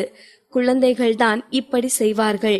யாராவது தன் அம்மாவை தொட்டாலோ அல்லது அவர்களுக்கு நெருக்கமாக இருந்தாலோ, இது ஏன் அம்மா, நீ தொடாத என்று சொல்வார்கள். இப்போது அவந்திகாவின் கண்களுக்கு அரவிந்த் அந்த குழந்தை போல்தான் தெரிந்தான். அவனை அதிகம் ரசித்தவள் அவன் கன்னங்களை கிள்ளி அவன் மூக்கில் செல்லமாக முத்தமிட்டாள். அவந்திகாவின் இந்த செயல் அரவிந்திற்கு கிளர்ச்சியை ஏற்படுத்தியது. அவந்திகா வேறு அவன் எதிரே மண்டியிட்டு அமர்ந்திருந்தவள் இப்போது அவன் கன்னங்களை கிள்ள அவன் அருகே சென்றபோது அவளது பாதி உடல் அரவிந்தின் மேல் இருந்தது. அவந்திகாவின் இந்த தீண்டல் அரவிந்தை சூடேற்றிவிட அப்படியே அவள் இடுப்பை இறுக அணைத்தான். அவந்திகா சாதாரணமாக அவனோடு விளையாடிக் கொண்டிருக்க அவன் திடீரென்று இப்படி அவளை அணைப்பான் என்று அவந்திகா எதிர்பார்த்திருக்கவில்லை. கொஞ்சம் அதிர்ந்து போனவள், ஐயோ அரவிந்த், இன்னைக்கு வேணாம் என்று பதறினாள். அதற்குள்ளாக டூ லேட் ஆகிவிட்டது. இப்போது அரவிந்த் அவந்திகாவின் பேச்சை கேட்கும் நிலையில் எல்லாம் இல்லை. அவந்திகாவை பேசவிடவும் அவன் தயாராக இல்லை. அதற்கு மேல் அவளை ஒரு வார்த்தையும் பேசவிடாமல் அவள் இதழ்களை கவ்வியிருந்தான். அவந்திகா அவனை விலக்க அவன் மார்பில் தன் கைகளால் குத்த ஒரு கையால் அவள் இடுப்பை வளைத்து பிடித்திருந்தவன் இன்னொரு கையால் அவள் கைகளை இறுக பிடித்தான். இப்போது அவந்திகாவின் கைகள் ஏதோ கயிறு வைத்து கட்டியது போல் அசைக்க முடியாமல் அவன் பிடிக்குள் சிக்குண்டது. மென்மையாக ஆரம்பித்த அவன் முத்தம் இப்போது வன்மையாக மாறியது. அப்படியே அவந்திகாவை தன் மேல் சாய்த்து படுக்கையில் விழுந்தான். முழுமையாக அவந்திகா அவன் மீது இருந்தாள். அவன் முத்தத்தில் கிறங்கி போனவள் எதிர்ப்பை விடுத்து தானும் அவனுக்கு முத்தமிட அவள் ஒத்துழைப்பால் மேலும் கிளர்ந்தெழுந்த அரவிந்த் அப்படியே திரும்பி அவந்திகாவை படுக்கையில் போட்டு அவன் அவள் மேல் படர்ந்தான். முத்தமிட்டு கொண்டே அவந்திகாவின் முகத்தை பார்த்தவனின் ஹார்மோன்கள் துள்ளி குதிக்க ஆரம்பித்தன. அவள் கண்கள் மூடி அரை மயக்க நிலையில் அவனுக்கு முத்தமிட்டு கொண்டிருந்தாள். அதை பார்த்து கிறங்கி போனவன் அவள் உதட்டை விடுத்து கண்களில் முத்தமிட்டான். ஆசை ஆசையாக அவள் கன்னங்களில் முத்தமிட்டான். அவள் ஏதோ முனகிக் கொண்டே இருந்தாள். அவள் சீரியஸாக வேண்டாம் என்று சொன்னால் கூட இந்த நிலையில் அதை காதில் போட்டு கொள்ள மாட்டான். இப்போது அவள் கைகள் அவனை இறுக்கி அணைத்திருந்தது. அவள் கண்கள் சொருகி இருந்தன. அவனது ஒவ்வொரு முத்தத்திற்கும் அவள் உடல் சிலிர்த்து கொண்டிருந்தது. அப்படி இருக்க இப்போது அவள் வேண்டாம் என்று சொல்வதையா அவன் கேட்கப் போகிறான்? அவள் ஏதோ உளறிவிட்டு போகட்டும் என்று அடுத்தடுத்து அவன் முன்னேறிக் கொண்டே இருந்தான். முகத்தை தாண்டி கழுத்தில் அவள் உதடுகள் ஊர்வலம் நடத்தி கொண்டிருக்க அவன் கைகள் அவள் அணிந்திருந்த ஷர்ட்டை கழட்டுவதில் மும்முரமாக இருந்தது. அரவிந்தின் கை அவந்திகாவின் கீழாடையில் பட அதுவரை மயக்கத்தில் இருந்த அவந்திகா இப்போது அரவிந்த் நோ என்று சத்தமாக கத்தினாள். அரவிந்திற்கும் எப்போதையும் விட இன்றைக்கு வித்தியாசமாக தென்பட குழப்பமாக அவன் கீழே குனிந்து பார்க்க இப்போதுதான் அரவிந்திற்கு ஏன் இத்தனை நேரமும் அவந்திகா வேண்டாம் வேண்டாம் என்று சொல்லிக் கொண்டிருந்தாள் என்று புரிந்தது. அவந்திகாவும் பெட்ஷீட்டை எடுத்து தன் கண்கள் மட்டும் வெளியே தெரியும்படி மூக்கு வரை மூடிக்கொண்டு இன்னைக்கு எனக்கு பீரியட்ஸ் என்று சொல்லிவிட்டு அரவிந்தை பார்க்க முடியாமல் முகத்தை முழுவதுமாக மூடிக்கொண்டாள். சில நொடிகள் எந்த சத்தமும் இல்லாமல் இருக்கவும் அவந்திகா மெதுவாக போர்வையை விலக்கி அரவிந்தை பார்க்க அவன் இன்னும் அவள் அருகில் மண்டியிட்டு அமர்ந்திருந்தான். இப்போது அவனை பார்க்க அவந்திகாவால் சிரிக்காமல் இருக்க முடியவில்லை. அவள் அவனை என்ன செய்திருக்கிறாள் என்று அவந்திகாவிற்கு நன்றாக தெரியும். ஆனால் அவனின் பாவமான முகத்தை பார்த்தால் அவளுக்கு சிரிப்புதான் வந்தது. ஏ மாயக்காரி, இத நீ வேணும்னு தானே பண்ணுன, பிளான் பண்ணி பண்ணியிருக்க என்று சொன்னவன் அவள் காதை வலிக்கும்படி அழுத்தமாக கடித்தான். ஆ என்று அலறியவள் அரவிந்த் சாரி என்று மெல்லிய குரலில், உன்னோட சாரி எல்லாம் இங்க யாரும் ஏத்துக்க முடியாது, உனக்கு பனிஷ்மெண்ட் கொடுத்தே ஆகணும் என்று சொன்னவன் அவந்திகாவின் காதுகளில் ஏதோ சொல்ல அவந்திகாவின் கண்கள் விரிந்தது. அரவிந்த் நோ நோ, இல்ல வேணாம், முடியாது சொன்ன அவள் குரல் மெல்ல மெல்ல கம்மியது. இவர்களை பார்த்து கூச்சப்பட்ட நிலா கூட ஜன்னல் வழியாக இவர்களை பார்ப்பதை நிறுத்திவிட்டு மெல்ல மெல்ல நகர்ந்து சென்றது. மறுநாள் காலை மெத்தையிலிருந்து எழுந்து கொள்ளவே அவந்திகாவிற்கு அலுப்பாக இருந்தது. அரவிந்தோ குளித்து முடித்து எனர்ஜெட்டிக்காக கிளம்பிக் கொண்டிருந்தான். எப்போதும் பூனைக்குட்டி போல் சுருண்டு படுத்திருப்பவள் இன்று மெத்தை முழுவதும் கைகளை பரப்பிக் கொண்டு உறங்குவதை பார்த்து அவனால் ரசிக்காமல் இருக்க முடியவில்லை. மெதுவாக அவள் அருகே சென்று அவள் கைகளை பற்றியவனுக்கு நேற்று இரவு நடந்ததெல்லாம் நினைவிற்கு வந்தது. தன் தலையை கோதி தனக்குத்தானே சிரித்து கொண்டான். நேற்று இந்த விரல்கள்தானே அவனை இன்பத்தில் மூழ்கடித்தது. புன்னகைத்துக் கொண்டே மென்மையாக அவள் விரல்களில் முத்தமிட்டான். அவன் ஸ்பரிசம் பட்டு கண் விழித்த அவந்திகா அவன் தன் கைகளை பிடித்திருப்பதை பார்த்ததும் இரவு நடந்ததெல்லாம் நினைவிற்கு வந்தது. உடனே அவள் முகம் வெட்கத்தில் சிவந்து போனது. ஹே தங்கம், கை வலிக்குதா என்றான் மெதுவாக. நேற்று இரவு நடந்ததற்காகத்தான் அவன் இப்படி கேட்கிறான் என்பது அவந்திகாவிற்கு புரிந்தது.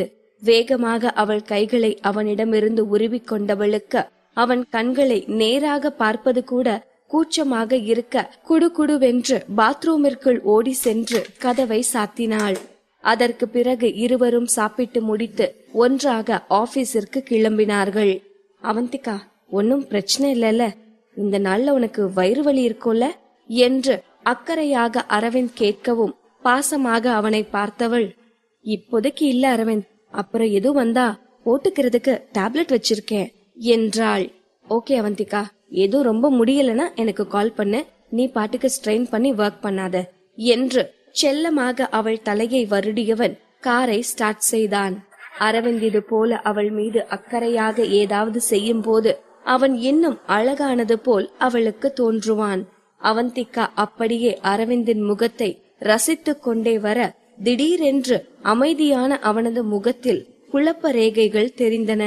எதிரே வந்த காரையே உற்று பார்த்தவன் ஆபீஸ் செல்லும் திசையில் காரை செலுத்தாமல் அப்படியே யூ-டர்ன் எடுத்து அந்த கார் போன திசையில் சென்றான். அவந்திகா ஒன்றும் புரியாமல் பார்த்து கொண்டிருக்க, நம்ம ஃபர்ஸ்ட் அம்மாவை பார்த்துட்டு அப்புறம் ஆபீஸ் போலாம் என்றான். அரவிந்த் எப்படியும் ஏதாவது காரணத்தோடுதான் செய்வான் என்று நினைத்த அவந்திகா ஏன் எதற்கு என்று கேட்காமல் சரி என்றாள். அவந்திகா ஆச்சரியப்படும் விதமாக இவர்களுக்கு முன்னால் சென்ற அந்த கார் மாதவியின் வீட்டிற்குள் நுழைந்தது. யாராக இருக்கும் என்று அவந்திகா யோசித்துக் கொண்டிருக்க, நேற்று பாரில் அவந்திகாவோடு வம்பு கட்டினானே அவன்தான் காரில் இருந்து இறங்கினான். இது அர்ஜுன் தானே? அப்போ அர்ஜுன் அம்மாவை பார்க்க போறாருன்னு தெரிஞ்சுதான் நீங்க இங்க வந்தீங்களா என்று அவந்திகா கேட்கவும், ஆமா என்று மட்டும் சொன்னான் அரவிந்த். அவன் முழு கவனமும் அர்ஜுன் மீதுதான் இருந்தது. அரவிந்தும் அவந்திகாவும் காரை விட்டு கீழே இறங்குவதற்குள்ளாகவே அர்ஜுன் சென்று காலிங் பெல் அடித்திருந்தான். மாதவிதான் வந்து கதவை திறந்தார். தன் முன்னே நிற்பவனை பார்த்ததும் மாதவியின் கண்கள் ஆச்சரியத்தில் விரிந்தது. நம்ப முடியாமல் அவனையே பார்த்து கொண்டிருந்தவர் நடுங்கும் தன் உதடுகளை சிரமப்பட்டு பிரித்து, அர்ஜுன் என்றார் மெல்லிய குரலில். பரவாயில்லையே, உங்களுக்கு என் பேர்லாம் ஞாபகம் இருக்கு என்று சொல்லியவன் நின்ற இடத்தில் இருந்தே அந்த வீட்டை சுற்றி முற்றி பார்த்தான். பிறகு தன் உதட்டை சுளித்துக் கொண்டு, நான் கூட நீங்க அண்ணா கூட போய் ரொம்ப ஆடம்பரமா வாழ போறீங்கன்னு பார்த்தேன். இந்த வீட்லயா இருக்கீங்க? இந்த இடம் நம்ம வீட்டு பாத்ரூம் அளவுக்கு கூட இல்லையேமா. இங்க எப்படி வாழ்றீங்க? ஏதோ அவன் தன் அம்மாவிற்காக பரிதாபப்படுபவன் போல் சொன்னாலும் அவன் குரலில் துளி கூட அக்கறை இல்லை. முழுக்க முழுக்க ஏளனம்தான் இருந்தது. இந்த நேரத்திற்குள்ளாக அரவிந்தும் அவந்திகாவும் காரை விட்டு இறங்கியிருந்தார்கள். ஆனால் அர்ஜுன் அருகில் செல்லாமல் சற்று தள்ளி நின்றே நடப்பதை கவனித்துக் கொண்டிருந்தார்கள். அர்ஜுன் பேசியதை கேட்டதும் மாதவியின் முகம் வாடியது. அர்ஜுன், இன்னும் என் மேல கோபமா இருக்கியாப்பா என்றார் வருத்தமாக. இல்லை என்பது போல் கையை ஆட்டியவன், என்னது கோபமாவா? உங்க மேலையா? உங்க மேல நான் ஏன் கோபப்படணும்? என்னையும் அப்பாவையும் தனியா விட்டுட்டு போனதுக்காக கோபப்பட சொல்றீங்களா? உண்மையை சொல்லணும்னா நான் உங்களுக்கு நன்றி தான் சொல்லணும். நல்ல வேளை என்ன நீங்க உங்க கூட கூட்டிட்டு போகாம விட்டுட்டீங்க. அன்னைக்கு மட்டும் அவனுக்கு பதிலா என்ன உங்க கூட கூட்டிட்டு வந்திருந்தீங்கன்னா தி கிரேட் ராஜேந்திரன் குடும்பத்தோட ஒரே வாரிசா அவன் மாறி இருப்பான். எல்லா சொத்தும் அவன் பேர்ல இருக்கும். நான் ஒன்னும் இல்லாத வெறும் ஆக்டரா இருந்திருப்பேன். அவன் அரவிந்தை பற்றி இப்படி மட்டமாக பேசியதும் அவந்திகாவிற்கு ரத்தம் கொதிக்க ஆரம்பித்தது. அவள் கை நரம்புகள் எல்லாம் புடைத்து கொண்டு வந்தது. இப்போதே சென்று அவன் வாயிலேயே குத்த வேண்டும் போல் இருந்தது. ஆனால் ஒரு தாய்க்கும் மகனுக்கும் நடக்கும் உரையாடலின் குறுக்கே செல்ல வேண்டாம் என்று அமைதியாக இருந்தாள். அர்ஜுன், உங்க அண்ணாவை பத்தி நீ இப்படி எல்லாம் பேசக்கூடாது என்று மாதவி அரவிந்திற்காக பேசவும், ஹஹா, இப்பவும் அவனுக்காக தான் பேசுறீங்கல்ல? இட்ஸ் ஓகே, உங்க ஆசை மகன் கூட சந்தோஷமா இருங்க. நான் என்று ஏதோ சொல்ல வந்தவன் அப்படியே பேச்சை நிறுத்தி, எனக்கு பசிக்குது, சாப்பிட ஏதாச்சும் இருக்கா என்றான். தாயுள்ளம் அல்லவா, அவன் பசிக்கிறது என்று சொன்னதும் துடித்து போனது. அர்ஜுன், இதுவும் உன் வீடுதான்பா, வா சாப்பிடலாம் என்று அவனை உள்ளே அழைத்து சென்றார். அர்ஜுனும் தன் பின்னால் நின்று கொண்டிருந்த அரவிந்தையும் அவந்திகாவையும் பார்த்து அலட்சியமாக சிரித்துவிட்டு உள்ளே சென்றான். சந்தர்ப்ப சூழ்நிலைகள் உறவை பிரிக்கலாம், ஆனால் மனதில் உள்ள பாசத்தை அழிக்க முடியுமா என்ன?